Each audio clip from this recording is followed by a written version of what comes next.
Even as diplomatic efforts continue to push for peace, fresh clashes in Lebanon has crossed border fire in Syria, and military operations in Gaza have raised fears that the region could be heading towards another dangerous phase anytime soon. The latest escalation began after the Israeli forces came under the fire near Tel Qudna area in the United Nations patrolled buffer zone in southern Syria.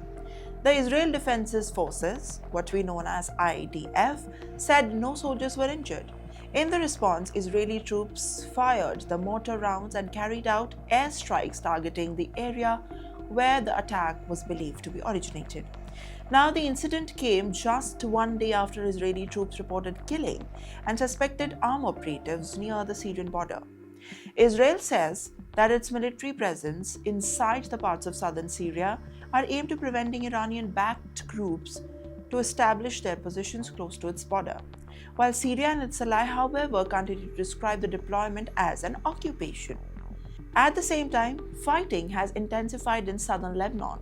The IDF confirmed that Captain David Hazout, a 21-year-old platoon commander in Golani Brigade, was killed during a close-range clash with Hezbollah fighters. Israeli forces later launched additional operations in the area while searching for the attackers. The renewed violence comes despite a US-backed framework agreement signed by Israel and Lebanon to reduce the border tensions. However, Israeli Defense Minister Israel Katz has also made it very clear that forces will remain in the southern Lebanon until Hezbollah is disarmed and security along the borders is guaranteed. Israeli Prime Minister Benjamin Netanyahu also described the agreement as a major achievement, saying that it strengthened Israel's security while reducing the influence on Iran and Hezbollah in the region. Meanwhile, Israel says that it continues military operations in Gaza. The IDF announced that it carried out an airstrike targeting senior Hamas naval police commander, along with two other narratives.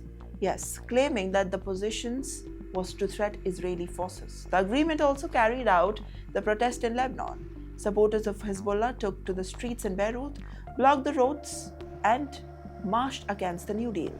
Lebanese security forces were deployed to prevent the demonstrations from spreading. But as the diplomatic efforts continue, the situation on the ground remains highly unstable. The coming days will show whether the negotiations can actually reduce or may amplify the tensions and dominate the region.